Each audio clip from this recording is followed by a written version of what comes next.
This next event is brought to you by one of our sponsors, Donna Masato, the author of Consigliere. Inspired by the 1969 novel, The Godfather, this novel tells the story of a middle-aged mafia lawyer who questions the meaning of life after the tragic drowning of his 8-year-old daughter.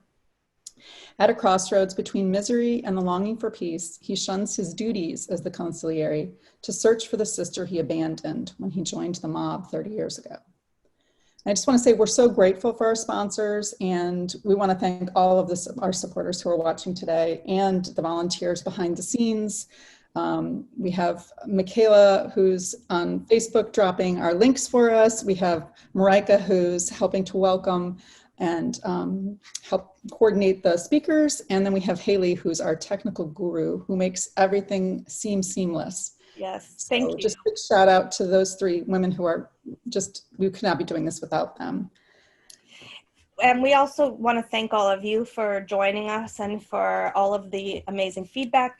And someone had just written on Facebook that they wondered how they could become a sponsor. So just get in touch with one of us or put a message on Facebook and we will get in touch with you.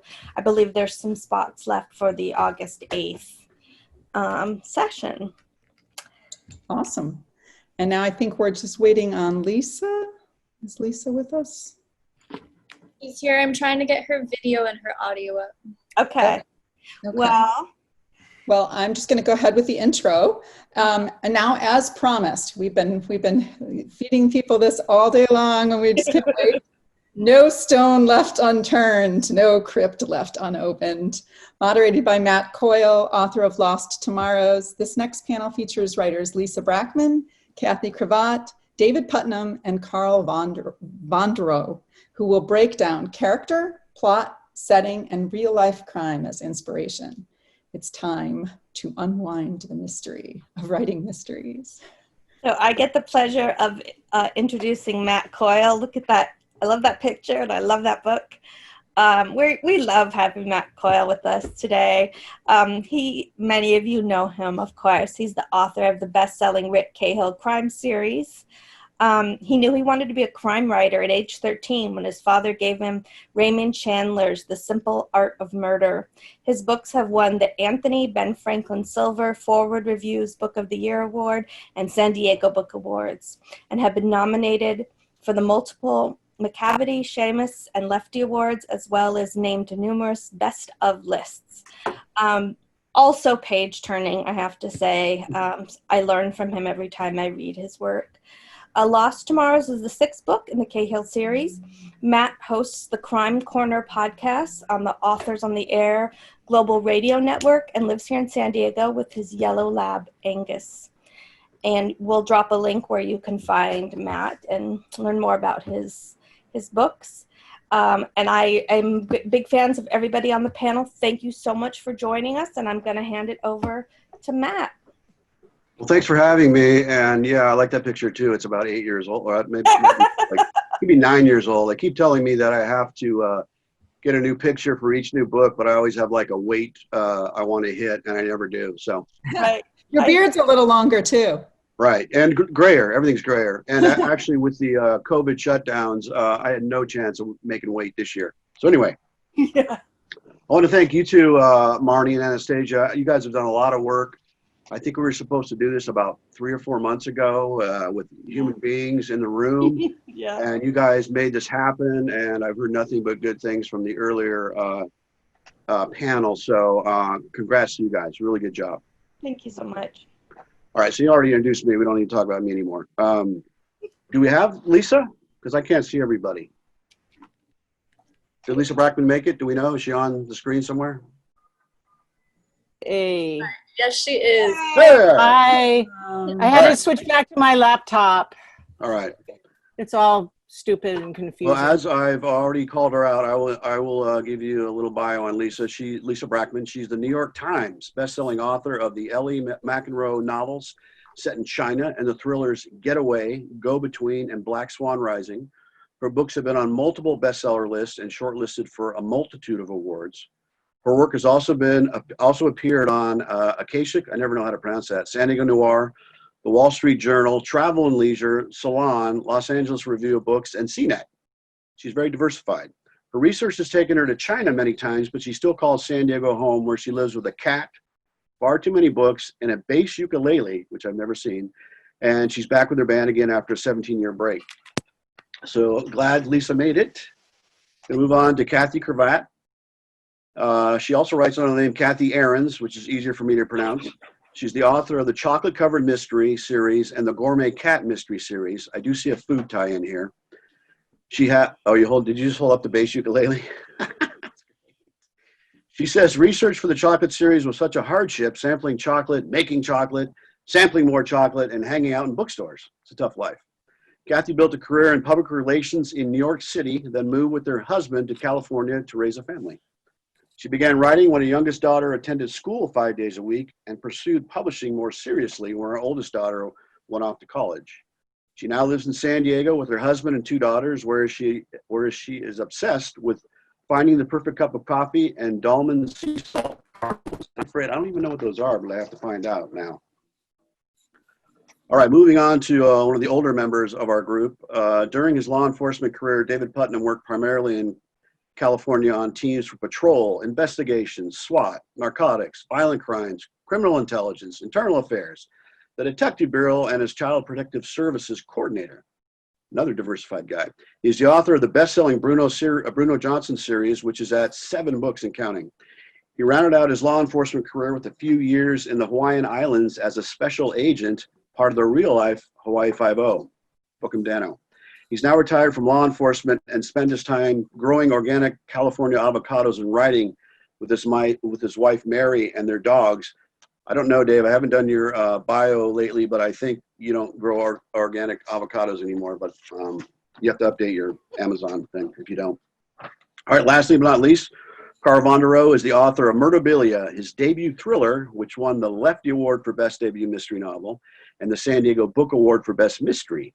He studied this is interesting. He studied economics at Stanford and music at San Jose State University, where he embarked before he embarked on a banking career. So those all go together clearly. That career enabled him to live and work in Latin America, Canada, and North Africa, and to do business in Spanish, French, and Portuguese. Carl is inspired by nonprofit work and is a partner at San Diego Social Venture Partners, an organization that mentors other nonprofits to reach the next level. He lives with his wife in San Diego, and I have to say Carl and Kathy are also on the have short stories in the anthology Crossing Borders, which Lisa and I edited. So that's a lot. I guess we're done. Is that it? Is the half hour gone? Or hour? All right. So questions. Just a quick note that the mystery genre to me is huge. It covers so many subgenres, and I throw thriller in there as well. So we may touch a little bit on thrillers here, but it's all under the same umbrella. So I'll start with Lisa to make it easier for me and go alphabetically.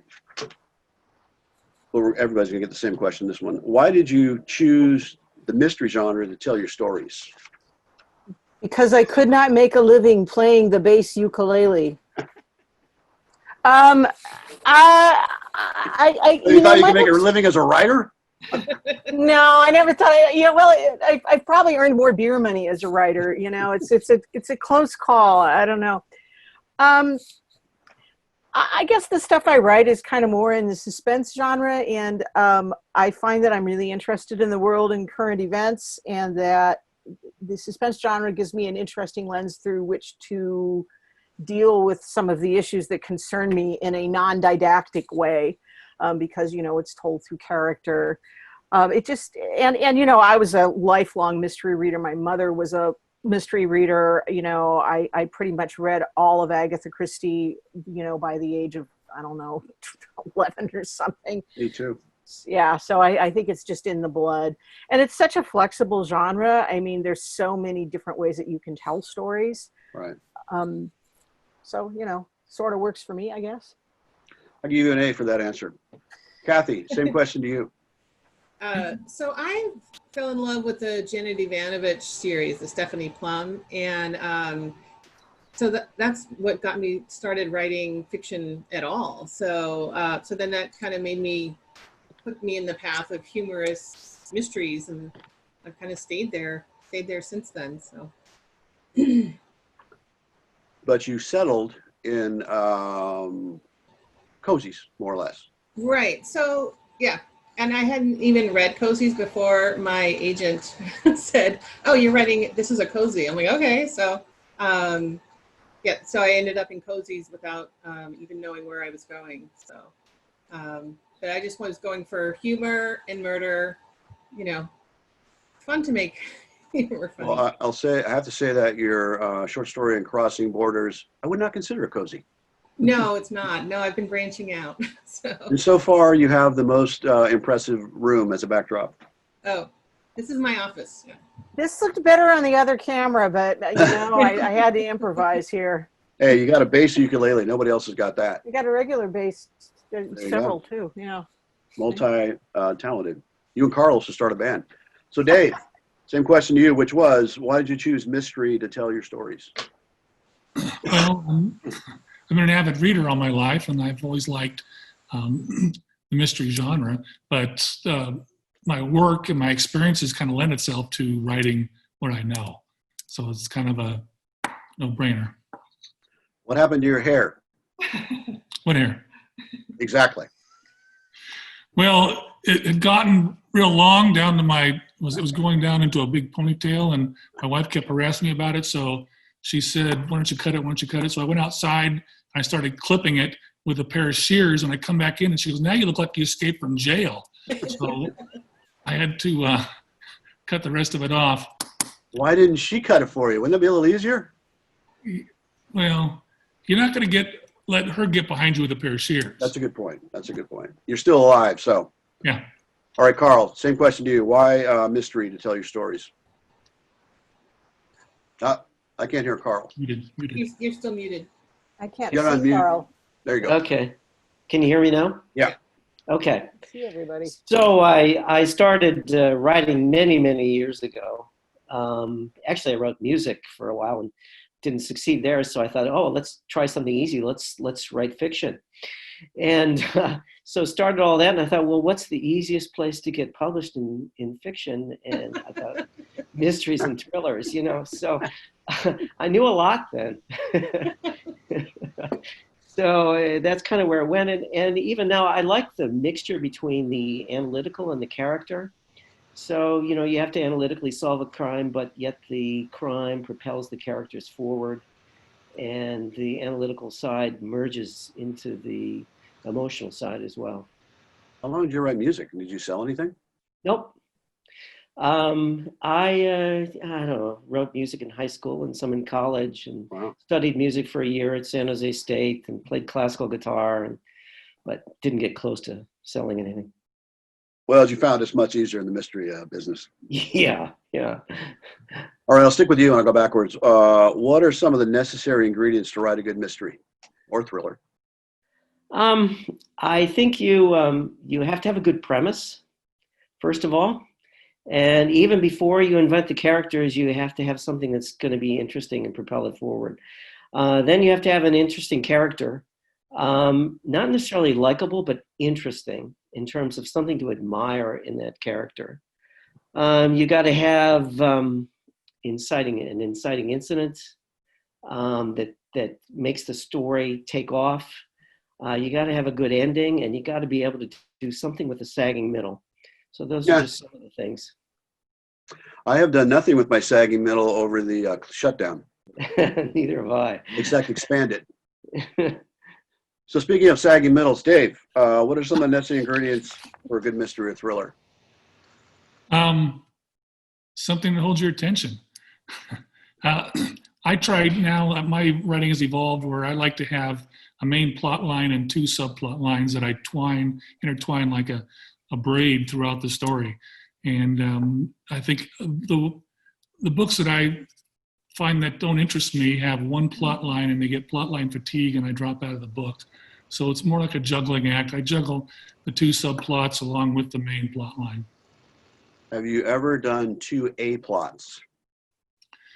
Yeah, that's kind of tough to do because then an A plot has to have all your focus, I think, and then the subplots, I don't know. I never tried it, no.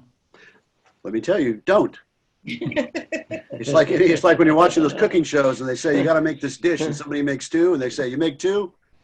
That gives us one more opportunity to critique, and I found that out.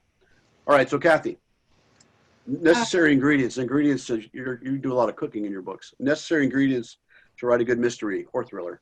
Yes, and I do not cook in real life, so that was interesting. Which is Other crazy. than, yeah.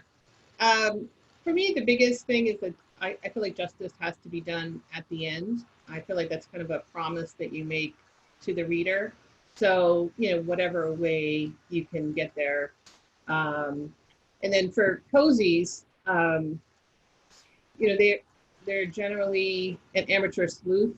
So one, having the murder itself makes sense in terms of motive, why the villain did it, but also motivating your main character who, he or she has no reason to go into, police work and starting to do this. So to make that a big motivation that kind of justifies basically the whole book.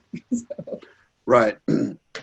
Either that or she has a very large extended family that are always unduly getting in trouble, like Jessica Fletcher. Yeah. He's my cousin. He's my nephew. I've got to help this kid. Yeah, keep stumbling over dead bodies. Yes. That's right. She was a serial killer, and we all know it. That's right. Well, you and I have read some of her short stories. So same to you, Lisa. Jessica, not Kathy. Wait, what? Oh. Oh, well, that's we already know what the body bags are. Yeah. I don't know. With the elements that make a good mystery. Yeah. Well, like I said, I tend to write more suspense than out and out mystery. Well, and just talk about how you build a story. Randomly.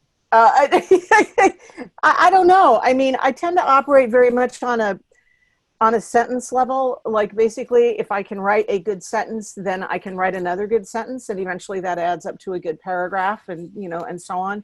And I generally have some signposts of places I want to get to in a story. Right. But I don't really operate in any kind of a logical fashion at all. So Right. I just try to write a story that I'd like to read. And I try to make it interesting, and I try to keep the tension high. It doesn't have to be suspense or a body on every page. And as a matter of fact, there was a great quote from someone who said that violence was not the resolution of. I'll have to go back and look for it, but basically, violence is not what creates suspense. Right. It's everything leading up to it that does. So I don't know. I try to write a book that I want to read. All right, I'm going to stay with you, and I'm going to expand on that. Sorry, use your chance to get a sip out of your mug, and God knows what's in there. Oh, Mike, not a microbrew. Hard to believe. Craft brew. It's a little early. All right, so you said, I mean, you write somewhat similar than I do, but actually, I think your process might even be more screwed up, which I'm happy to hear. But so, do you start with character? Do you start with plot? Do you start with something in current events, or it's different for you for every book? It's different for every book. Like I knew when I wrote Rock Paper Tiger way, like in the before time, that I wanted to deal with the Iraq War somehow, and that I wanted to do a book that was set in contemporary China, because at the time I hadn't seen other Western authors using that as a setting. It was always period pieces, and I'm like, but contemporary China is so interesting. Why is nobody writing about this? And then it was kind of like, well, how can I make these things work and play together? And I started writing, and the voice of that main character just kind of popped out in the first paragraph with an obscenity or two, I think. So those elements kind of developed at once. And like I said, I'm a pretty intuitive writer. I mean, I think that ideas, current events, that kind of thing can only take you so far, that basically everything has to be channeled through character, including story. So, at the end of the day, it's the interaction of your character with the environment and with story, with plot, that is going to create your book.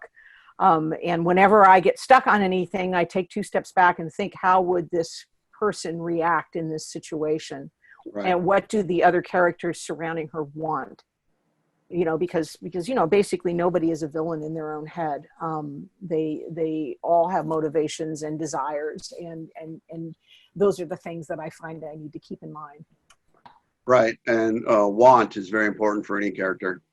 I think that's sometimes we forget that, or maybe some, that every character has to have a want, and if they're going to use up any space, it should become clear. Yep. I just thought of that. I think that I'm going to go back and revise today. So Kathy, I just got a question. I'll ask you first, and then we'll go to a little bit more on process. I'm asking this question. I'm not going to answer it. Someone wants to know what a cozy. Define a cozy. Yeah, so cozy is generally a humorous book which has an amateur sleuth. It's called a cozy because it's considered something you can just hand your grandparents to read. It doesn't have a lot of sex or violence on the page. And often it's in a setting like a small town, but it could be in a small community, like a certain part of, Brooklyn, New York. There's a cozy series set there. But often has like this quirky cast of characters that, again, can help with future books in the series when they run into trouble. So. There's no death on the page, right? No. Okay. There's certainly, a threat of danger to the main character, right, whoever's investigating. But yeah, in general, there's some that push. There's certainly dead bodies, but not the actual murder. But I understand there's explicit sex in every scene. No, there's a closed door, so you can let them know that it happens. You just can't show it. Right. So talk about a little bit about your process. What starts for you? It's definitely character, but that's to set up. It's just to set up the plot. It's kind of a combination of both. But especially with cozies, the main character is pretty central to the story, so everything has to make sense. I was just thinking about this when Lisa was talking. I kind of, not just the main character, but also the villain. I kind of think all three are equal. The villain, your hero, and your victim, they make this little triangle, and everything has to make sense in terms of motivation, and the reason for the murder. So, and then the villain actually drives the action throughout the rest of the story. So, and then people are, the main characters and other people are reacting to what the villain is doing. So it's character. Right. Do you have to have a cat on every cover, or just the? Kind of. So when I finished the first book in my first series, Death is Like a Box of Chocolates, it didn't have a cat in it, and then I had finished the whole story, and I was told by Berkeley that I had to add a cat, and it had to be integral to the story, because they had found that cats on the cover sells a lot more, so for cozy mysteries. So it was set in a half chocolate shop, half bookstore, so I was like, how you can't have a cat in a chocolate shop. So I made it this stray cat that stopped at stores, along Main Street. And then I got the cover, and I'm going to try to show you that there's a cat in the middle of the chocolate shop. And I was just like, okay, I give up. So, right. And then, I want to expand my readership. I'm going to ask my publisher to start putting cats on the cover. Yeah, it only works for cozies. And then for, and then for what I learned at the time is for romances, dogs on the cover help sell. So, right. So dogs I don't think it works out for your books. So Dave, Sure. talk a little bit about your process, because you're you're structured in a way, and what you have to accomplish with each book, correct? I try to write the 4 C's: conflict, complication, crisis, conclusion. And I found that the shorter the conflict, the faster the book will run. So your conflict is basically your contract with the reader, what they're going to see, and your setup of the book. And then, I just follow the 4 C's and put the 5 things the scene needs in each scene, and I just write by the numbers. You make it sound so artistic. Yeah. All right, I'm gonna dig deeper because you're the one who's got this in your brain. So, what's the first C? Crisis? Yes. And No. you're saying No, conflict. conflict. Okay. You're testing. You're telling the reader this is what you're going to see. So, could you explain more deeply on that? You said the shorter the crisis, the better. No, the conflict. See, I don't write that way. Conflict. Or the conflict. So, okay. So your conflict is basically your setup on what the story is going to be about. Okay. So if you take like 5 chapters to set your conflict, then you could lose the reader's attention. So the shorter the conflict I found, the faster your book's going to run. So I set the conflict hard and fast, and then I drop into the complication. Conflict being someone was murdered. Not necessarily. So, for example, in the Bruno Johnson books, Bruno Johnson is hiding out in Costa Rica in his later books, and I don't write him in Costa Rica. I got to get him to the U.S. So there has to be a motivation for him to come get on a plane and fly to the U.S. Once he steps on that plane in Costa Rica, that's the end of the conflict and the complication starts. So I set the reason, the motivation, the conflict, and then I go into the complication. So when all that aside, do you start with, when I'm thinking about a book, you start with character or plot? Well, I try to stick to character-driven stories because I think character is story and story is not story. So the character is first and foremost, and he drives the story. So I don't think of the scene how best to tell the story. I think of the scene how best to display the character. So I'll start with an inciting event and just try to set that conflict. I've gotten better now because it used to be where I would write the first scene, the conflict, and I'd end up doing 10 chapters before that. Once I got into the book, my conflict would adjust. And I found that my books are better if I have a hard, fast conflict at the beginning, set it, and then get moving, and it seems to click better. I got 2 things. One is that you're selling your C's short because throw character in there, you got 5 C's. The other thing is, Lisa, are you taking notes? It ain't broke. All right, Carl, be as erudite as Dave just was. Yeah, right. No pressure. No pressure. Yeah. I've already forgotten the 5 C's, but I do start with a premise. And then I build character from that, and my books revolve around family. So then I have to define the whole family around the main character, which takes a lot of time, and it's kind of like hitting your head against the wall. But I kind of do that before I start.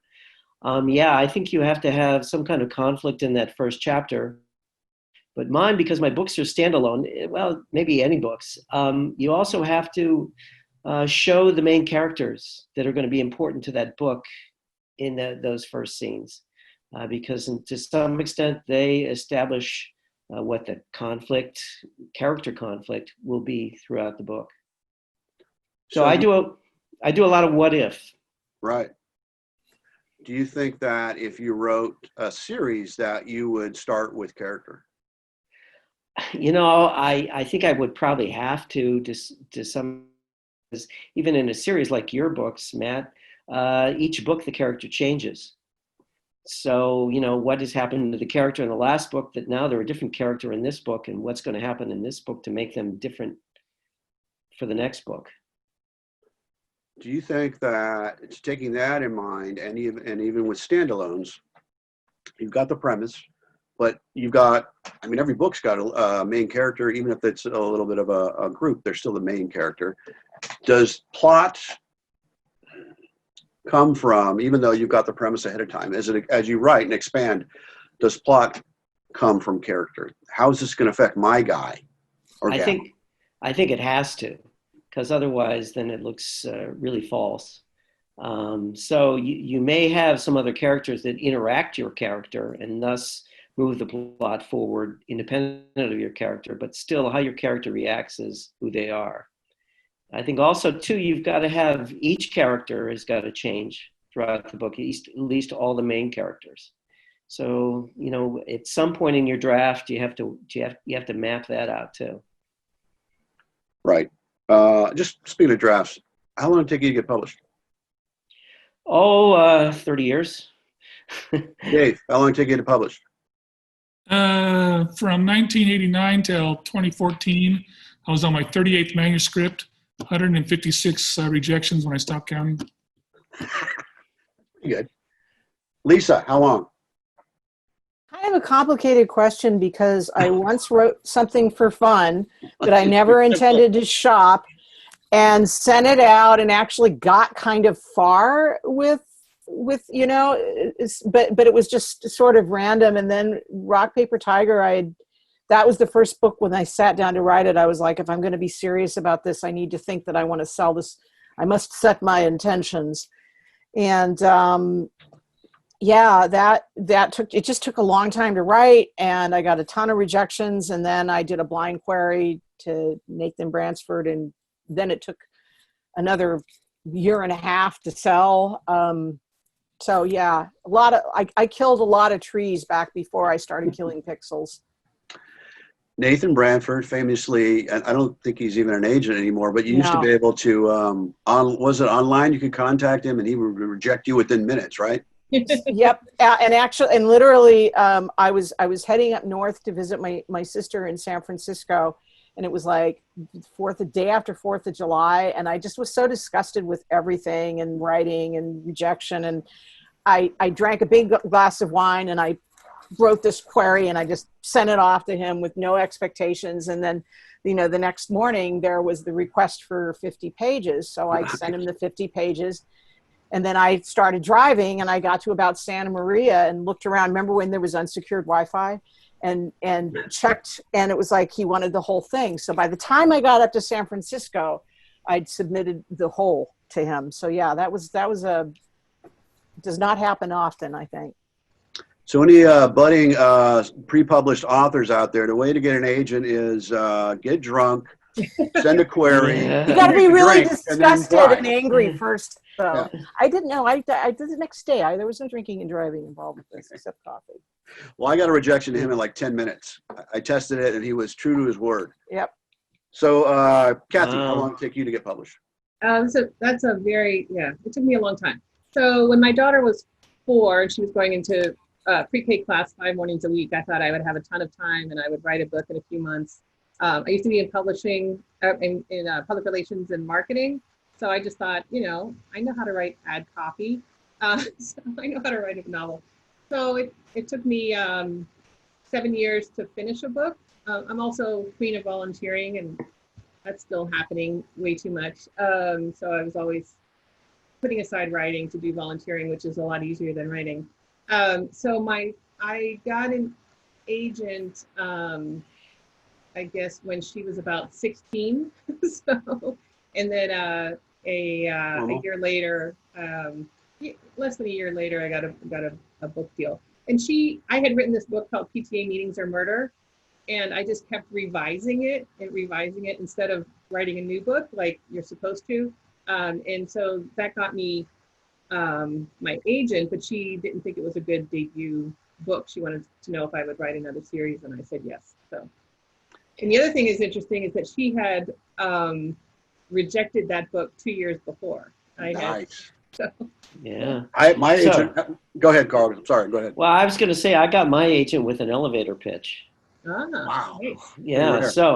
Where? So well, you got to know a little background. I went to a specific conference in New York about how to write, a summary of your book and what's your elevator sentence, etc. I thought, oh my God, I spent all this money for this. So then I went to the San Francisco Writers Conference, and I'm having a cocktail with all these other writers around these agents. And then this agent turns to me and she says, "Okay, describe your book in 1 sentence." And I had it. Wow. There you go. Yeah. I think that a couple things what we just talked about is that conferences are important, although, I don't know if we'll ever have them again, but I know a lot of writers who've gotten agents that way. I got my agent at a writers conference, and having that elevator pitch ready at any time is key. Also, pushing yourself to, because Carl, I know you're fairly shy. You're very bright and well spoken, but I don't imagine it's the easiest thing in the world for you to pop up in the middle of a conversation. So you got to push yourself. And then the other thing is everybody here. Not true, Matt. You're not shy? No. Okay. Yeah. That's how well I know you. Yeah. All right, you can mute yourself now. So the other thing is everybody here has written while they had their day job for years and years and years. It took years and years. Yeah.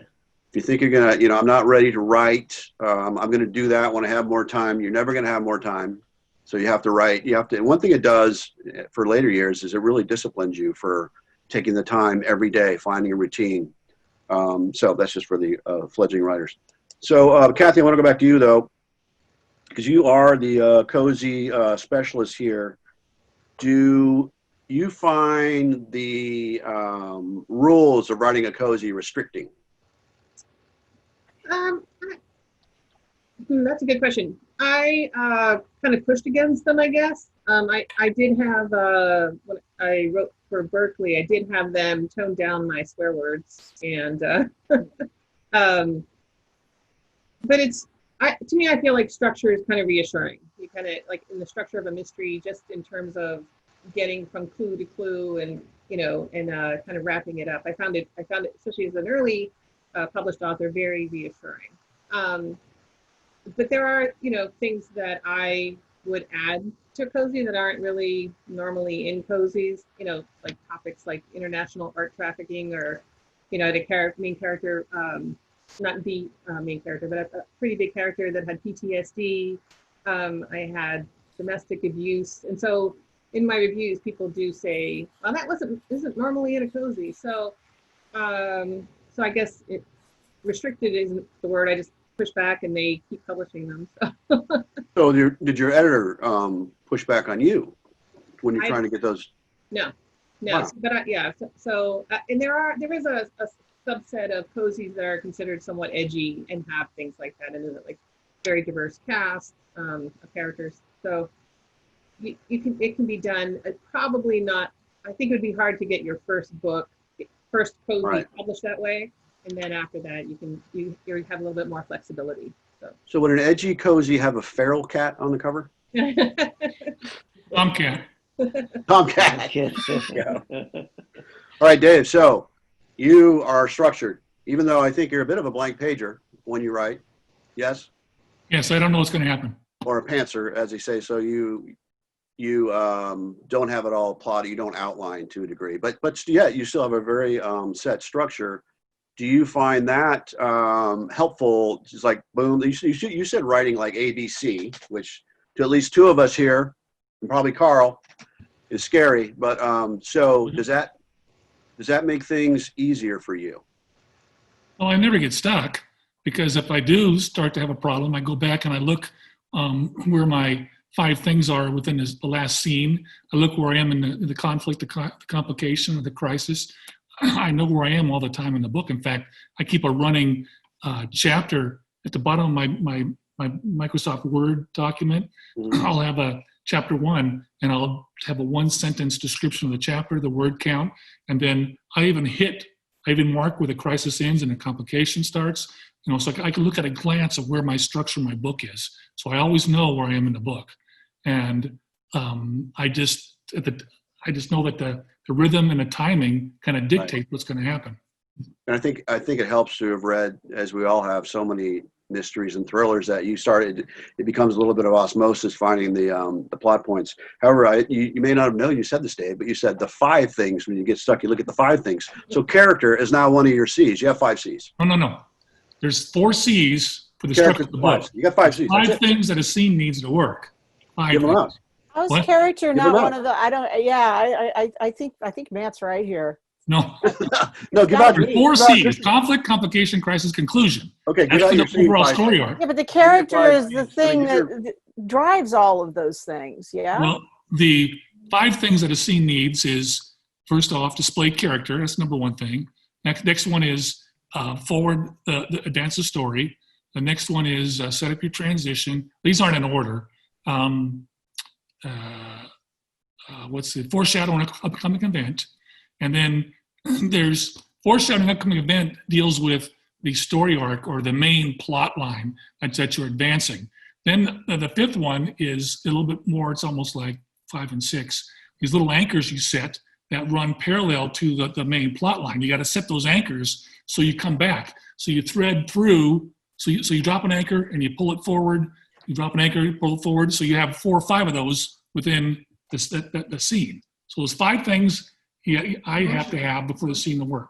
Dude, you're stealing my dropping anchors. I don't think that's an original thought. You stole that from one of my talks. Anchors are heavy.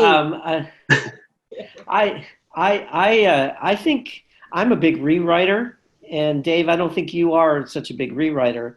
So often, I will get the book down, and then I'll go back and look at the outline and revise it a lot in terms of what it's missing and what it's got too much of. Right. So, and that's, I mean, I think anybody that writes with an outline, it's not etched in stone, and it may change as you go, but it's nice barriers along the way. So, Dave, I wanted to get, you mentioned 2 things that I wanted to talk about. So somebody remind me that if I forget to mention this, stuck. I want to talk about stuck.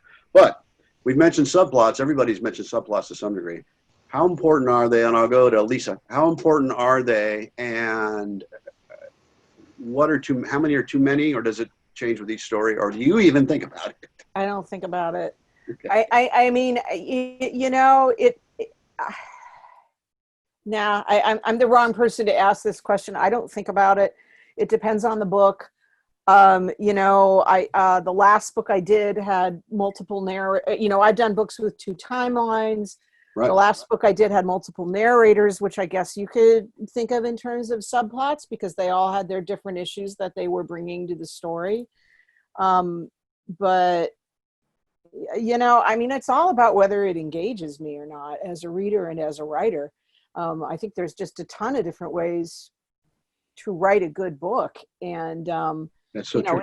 It's good if I want to keep turning the page, and if I'm not just sitting here going like, oh, Jesus, not again. So, stuck. What do you do when you're stuck? Dave's got things he can figure out. Carl can go to his outline. What do you do?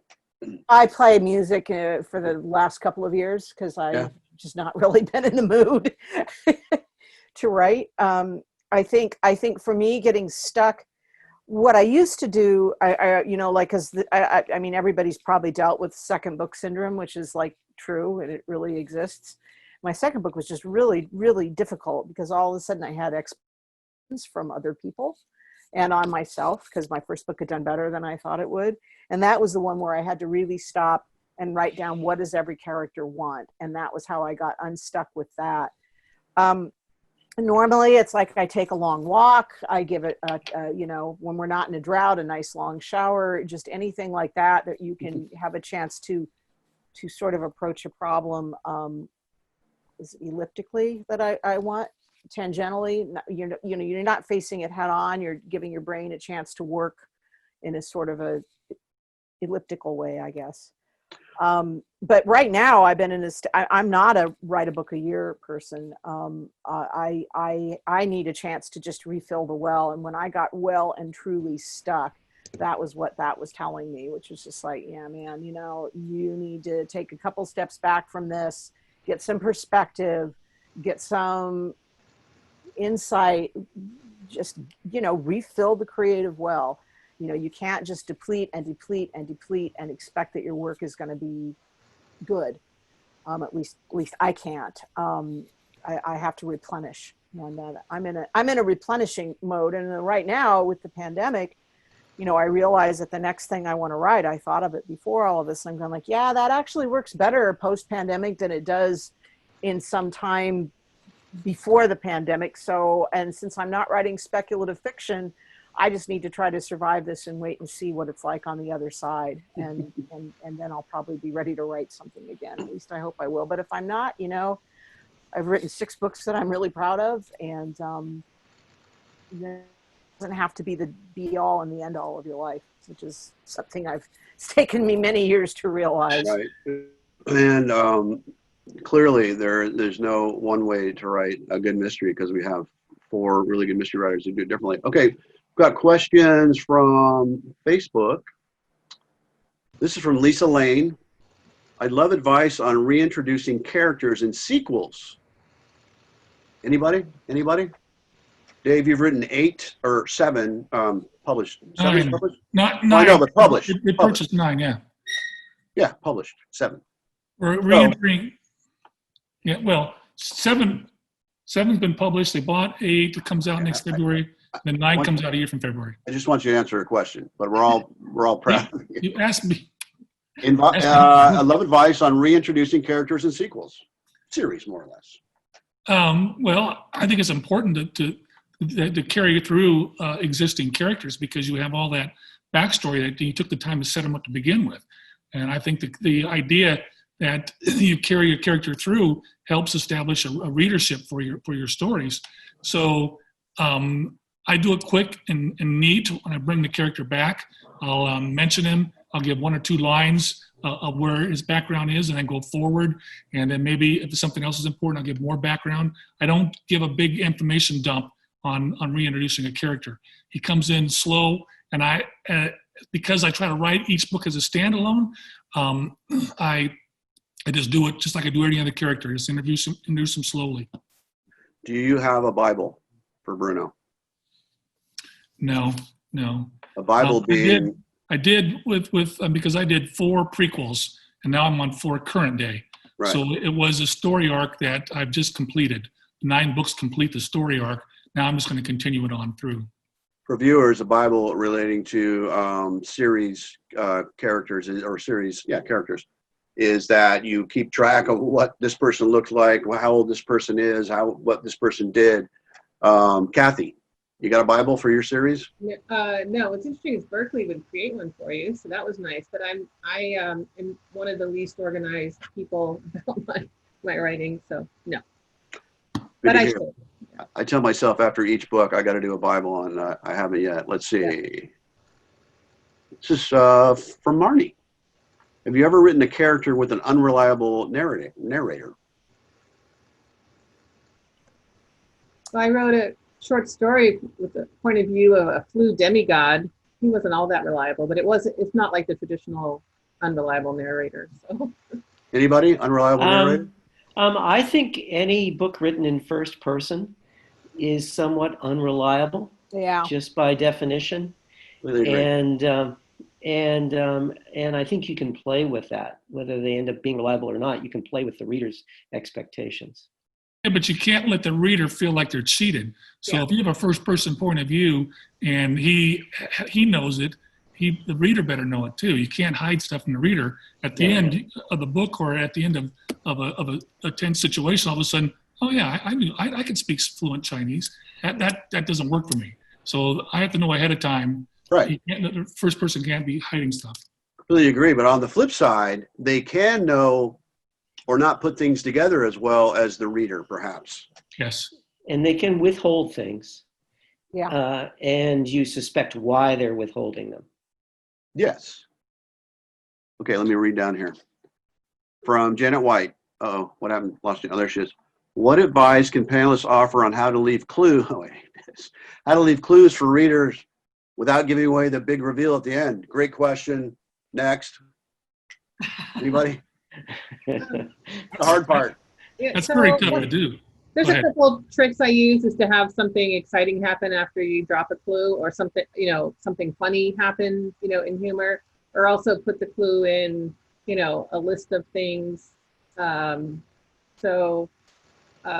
have it seem to point to one character or one suspect, and it, then they find out later it actually points, it belongs to another character. There's all kinds of tricks. But today's point, you have to be fair with it. It can't be something that's hidden. Exactly. And ultimately, for the entire book, you have to, at the end, the reader has to be able to see how you got there. You can't just, they met. What was that? When the God from the sky, whatever that old Greek thing. Right. I think a good way is to embed it in a red herring. Right. Give an example. Well, in my book, there was a banker that becomes, kind of the suspect and everything. But And then there's a clue for actually who the real villain is within what that guy. Okay, I've sometimes written things that I got like, 50 or 75 or 100 pages later in the book and went, oh, wow, look what I accidentally set up back on page 37. So I think, don't be afraid to use serendipity. You may have accidentally planted something really useful in your own work without intending it to be that. See, I write it where I don't know what's going to happen. So Yeah. everybody is motivated to be the guy at the end. So I don't even know what's going to happen until I get there. So there's motivation, action, reaction. And if you motivate enough players, that's what your red herrings are. To Lisa's point, I think that's your subconscious working too. And I think it's the thing that lets blank pagers or pantsers actually write a frickin' book is that your subconscious is working on it, and it'll drop those things, and then, oh yeah, just like you said, hey, that's pretty smart. No idea how it got there. Yes, sometimes the objects you choose to be with particular characters, and you have no reason other than just making the character kind of interesting, sometimes they grow in significance as you keep writing them, and then they begin to relate to theme. God, thank God we're running out of time. Yeah, yeah. Okay, here's a good question from Marnie. How do you know when you have a concept that is strong enough to sustain a whole book? I don't know until I've written at least 75, 100 pages. Exactly. And there's a lot of terror involved, actually. Right. Yeah. Don't know. To me, it's not necessarily the concept, it's the character. Can your character sustain the book? If you can write the character, you can write any concept. I agree. Anybody else? Carl? Yeah, I tried to write a sequel to this book, went about 25,000 words, it didn't work. Tried to write another book, went about 25,000 words, it didn't work. So, you just never know. Kathy? Maybe it's a little easier for cozies. I would come up with a synopsis, and I have an excellent critique group, and we focus on the plotting, and I've always had, my synopses have always been accepted by my agent and editor. So I don't think until it takes a little bit of experience, and I'm just going to talk in circles because I don't actually know how you know. I agree. Yeah. I almost lost this. This is an important question from Carol Pope for Dave specifically. Could Dave repeat the 4 C's again, slowly, please? 4, Lisa, 4. Conflict, complication, crisis, conclusion. And I found that my books that I was not getting published on, my conflict was way too long. And I started getting published as soon as I shortened that conflict up. I was writing like a pyramid where the conflict was the basis of the pyramid, then the complication, then the crisis is shorter, and then the pressure built that way. But then I just reversed it, and that's when I started writing a better book. I think that's a mistake that everybody makes, but I have one question. How long did it take you to figure that out? 38 manuscripts. Okay. For you, as fast as you write, that was probably only 8 years. 4 days. Yeah. All right, so let's see. I think we ran out of Facebook questions. So I have, we have to touch base on this. COVID and shutdowns. Have you been productive? Has it stunted you? Dave? No.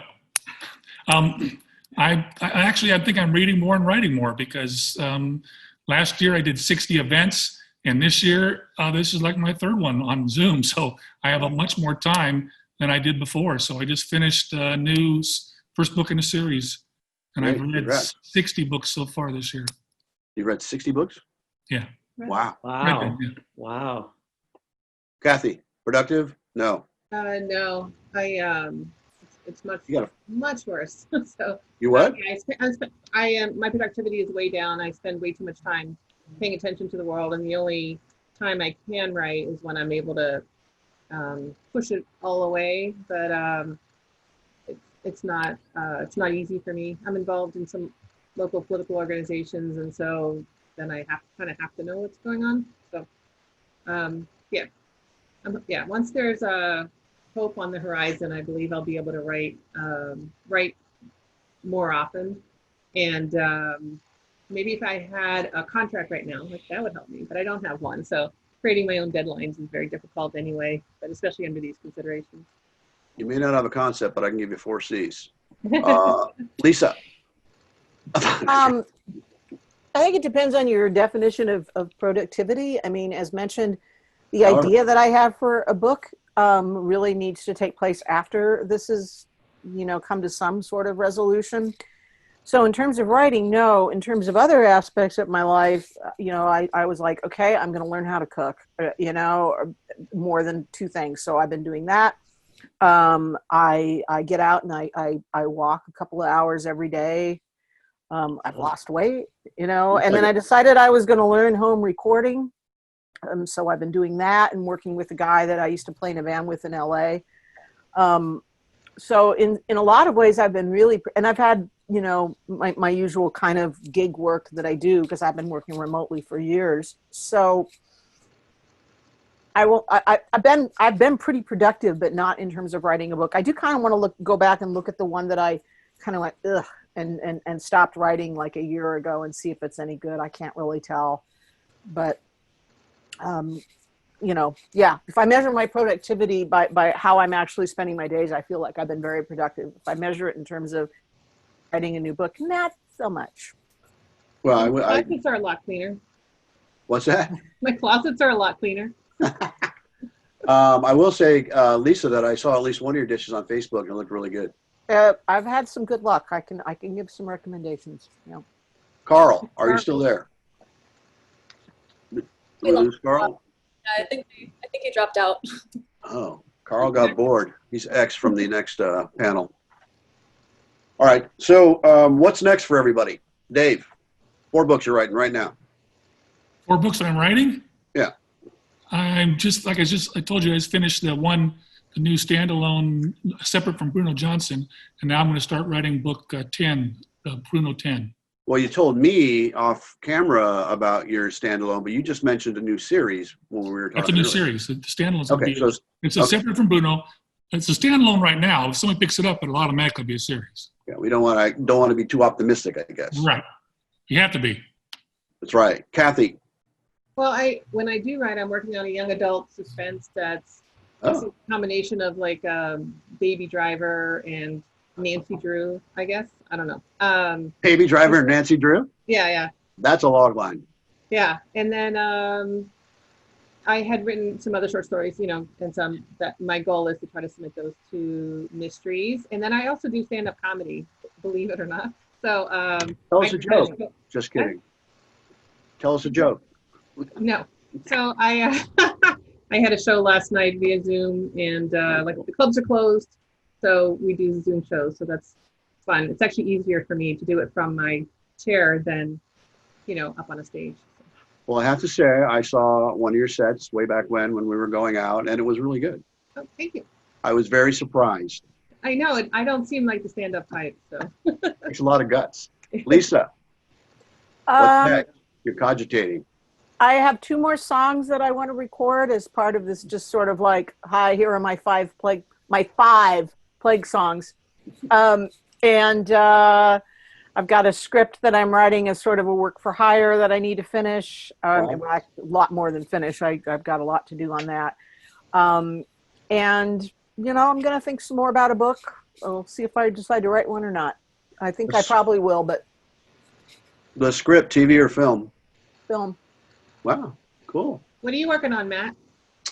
My next book comes out in December, and I'm writing number 8 of the Rick Cahill series right now. Wow. And having struggles, real struggles. I got to do the 5 C's. Wish I never brought that up. No, we're never going to let you forget it. No, there's some really good stuff in there, and Yeah. and some. Her last name was Pope, Carol Pope. Really wanted to know, and no, that's the way you do it, and you do it well. And sometimes I wish that I had that. So Yeah. Matt, why are you struggling? What's the struggle about? Because I'm a crappy writer, and I'm looking at this. I'm going, this, did I ever know? Every time I write a book, did somebody really buy these other things I did before? This is pretty awful. And I don't have a writer's group right now either, which is the first book without a writer's group. So I'm writing completely in the dark, and it's pretty awful, but I think I'll be able to fix it. I'm sure you will. No, thanks. Well, thank you guys so much. Thank you, Matt and Lisa and Kathy and David and Carl, wherever you are in the universe. We're grateful to all of you for sharing your wisdom and your experience. And I learned a lot in this session. So thank you guys so much. Thank you. It was great. We Thank love you being for here. having Thanks us. for having us. Yeah. And the one Please quick come thing, back. I just wanted to encourage all the people on Facebook to do us a favor and go to our partner Warwick's and purchase the Absolutely. books by these wonderful authors. Thank you so much, all of you, for being here. We really We love Warwick's. Thank you.